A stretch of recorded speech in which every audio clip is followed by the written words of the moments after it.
देखिए, जैसा मौसम का पूर्वानुमान था, हज़ारीबाग में भी 2 दिनों से कड़ाके की ठंड पड़ रही है। और अभी हम हज़ारीबाग प्रेस क्लब के पास हैं और कुछ पत्रकार साथी आपको दिखाई दे रहे होंगे जो यहाँ पर अलाव का सहारा लेकर बैठे हुए हैं। अलाव के सहारे बैठे हुए, ठंड काफ़ी है, अलाव अब लोगों के लिए सहारा बन रहा है। हम जानते हैं इनसे कि इस बार हज़ारीबाग की यह ठंड पिछले बार के मुकाबले कैसी है और प्रशासन की तैयारियां इस बार कैसे देखने को मिल रही है। सितेश जी, इस बार ठंड काफ़ी हज़ारीबाग में पड़ रही है, प्रशासन की तैयारियां कैसी है और पिछले बार के मुकाबले इस बार की ठंड में क्या कुछ बदलाव देखते हैं? इस बार जो ठंड का मौसम है वो काफ़ी विलम्ब से भी आया है। दिसंबर के आप महीने की बात करें तो लगातार 10 तारीख के बाद वो ठंड आपको देखने को मिल रही है। लेकिन इस बार जो सरकार की ओर से है, एक तो बहुत बढ़िया, उन्होंने कहा कि मींग का कंबल लोगों में वितरित होगी। चलिए बढ़िया है, मींग का कंबल लोगों में वितरित होना है, लेकिन अभी तक कंबल की ख़रीदारी नहीं हो पाई है, लगातार प्रोसेस में है। कंबल की ख़रीदारी नहीं होने की वजह से जिला प्रशासन तक अब तक कंबल नहीं पहुंचे हैं, जिसकी वजह से जो गरीब हैं, जो सड़क पे रहते हैं, वैसे लोग जो आश्रयनी गृह में रह रहे हैं, उन लोग तक अब तक कंबल का वितरण नहीं हुआ है। और कहीं ना कहीं 2-4 दिनों से देखा जा रहा है कि नगर निगम अपने क्षेत्र में अलाव की व्यवस्था तो कर रही है, लेकिन व्यापक तौर पे हर ओर वो व्यवस्था जो अलाव का हो, कंबल का हो, वो हर जगह पे नहीं पहुंच पा रही है। इस ओर चाहे जिला प्रशासन हो, नगर निगम से एक अच्छे समन्वय के साथ वो लोगों तक पहुंचाए, यही हम लोग की अपेक्षा है। लगातार हम लोग भी खबरें बनाते हैं, ये शाम का समय है, खबर बनाने का समय है। ऐसे में लोग ऑफिस से खबर बनाते हैं, लेकिन हम लोग की भी मजबूरी है। ठंड जो है कपकपाने वाली पड़ रही है, 8 से 9 डिग्री सेल्सियस तापमान गिर चुका है। ऐसे में हम लोग प्रेस क्लब के बाहर आके अलाव की व्यवस्था वहाँ से ही खबर देख पा रहे होंगे कि सभी लोग भेज रहे हैं। देखिए, कुणाल सिंह जी हैं, अलाव अब सहारा बनता जा रहा है, काफ़ी ठंड पड़ रही है, क्या कहें? हम बस चाहेंगे कि आपको जो सहयोगी कैमरामैन है, एक बार जरा कैमरा उनकी तरफ घुमाइए, हम आपको दिखाना चाहते हैं। पूरा फ्रेम में लीजिएगा। सबसे पहले तो ठंड भगाने के लिए डंडा रखे हैं और ठंड से बचने के लिए टोपी के ऊपर टोपी पहने हैं। और आप समझ सकते हैं कि ठंड किस तरीके से है। और चूँकि हज़ारीबाग में है तो यहाँ ठंड ऐसे भी ज़्यादा पड़ती है और इस बार लगातार टेम्परेचर हर जगह गिर रहा है और यहाँ भी गिर रहा है। और बात जहाँ तक हो रही थी कि भाई कंबल वितरण को लेकर सवाल उठ रहे हैं कि भाई कंबल नहीं पहुँच रहा है।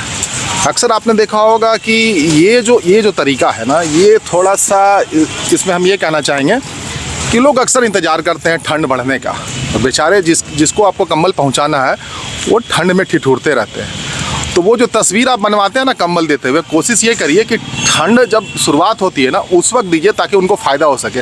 जो ठिठुर रहे हैं, जो आप फुटपाथ पर देखते हैं या फिर आप आनंदा जो ये रेलवे काउंटर है कि इसी कैंपस में, तो आपको बहुत सारे लोग मिल जाएंगे। तो आप उस चीज़ का इंतज़ार क्यों करते हैं? वो चाहे समाज सेवी हो, नेता हो या प्रशासन की तरफ से, अगर देरी होती है तो कोई मतलब नहीं है ना। फिर वो तस्वीर ही अगर डालनी है और खिंचवानी है तो वो ठंड से पहले, आपको तो पता है ना कि ठंड आने वाला है। तो ये बाकी अलाव सहारा है, व्यवस्था है हम लोगों के लिए भी कि भाई अगर बाहर में है, देर तक काम हमारा होता है, न्यूज़ बनाना है या फिर कहीं जाना है, अब ये व्यवस्था होने के बाद अब थोड़ा आराम है। बहुत ठंड पड़ रही है। देखिए, ग्रामीण क्षेत्र से आप आते हैं उमेश जी, कैसी ठंड है? अगर ग्रामीण क्षेत्रों की बात की जाए तो क्या कहेंगे? ठंड तो लगातार बढ़ती जा रही है। पिछले 1 सप्ताह में जिस तरह से तापमान गिरता जा रहा है, अभी हज़ारीबाग झारखंड का ये एक मिनी शिमला के रूप में इसको लोग देख रहे हैं और मान भी रहे हैं। और ठंड के बचने के लिए एक ही सहारा है अलाव, दूसरा है गर्म कपड़ा। तो बहुत सारे गरीब लोग ऐसे भी हैं जो आज भी गर्म कपड़ा का तो नसीब नहीं हो पाता है, जिन्हें जिला प्रशासन के द्वारा आज तक भी अभी तक उपलब्ध नहीं कराया जा रहा है, जिसको उपलब्ध कराना चाहिए। मात्र एक सहारा है लकड़ी अलाव का, तो वो भी उपलब्ध नहीं हो पाता है। अब ग्रामीण क्षेत्र में कहीं कहीं कुछ है, बावजूद लोग अपने घर में डूब के रहते हैं। ठंड जिस तरह से बढ़ता जा रहा है, जिला प्रशासन को इस ओर ध्यान देना चाहिए। देखिए, हमारे साथ भास्कर जी हैं, ग्रामीण क्षेत्र से आते हैं और काफ़ी इनको ठंड भी लगता है। इनका जो गेटअप आपको दिख रहा होगा, काफ़ी दूर से आप आते हैं हज़ारीबाग।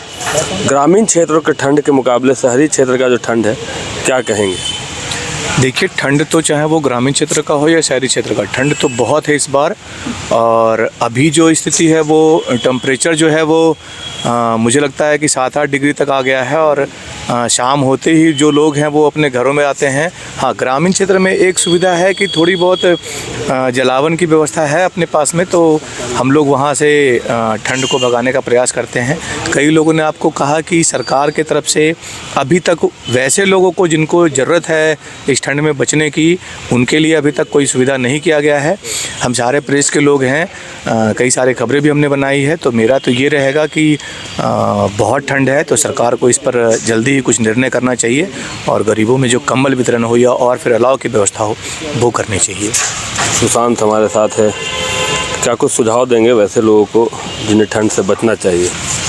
देखिए, अभी लगातार ठंड बढ़ रहा है और प्रत्येक दिन जो तापमान है वो नीचे गिर रहा है, तो लोगों को कम से कम गर्म कपड़ा पहनकर निकलना चाहिए। और साथ में प्रयास करें कि अहले सुबह जो लोग उठ रहे हैं तो थोड़ी शरीर को गर्माहट के लिए अलाव के पास जो है शरीर को गर्म करना चाहिए। शाम अगर होता है तो उस समय भी जो है लोगों को शरीर को गर्म करना चाहिए। अभी देखिए, हजारीबाग में लगातार ठंड बढ़ रहा है, बचने की सबसे बड़ा जो है वो लोगों की आवश्यकता है। सुना आपने, क्योंकि सारे पत्रकार हैं, और एक चीज़ जो निकल कर सामने आई है कि जिला प्रशासन के द्वारा जो तैयारियां दिखनी चाहिए थी वो तैयारियां अभी नहीं दिख रही हैं।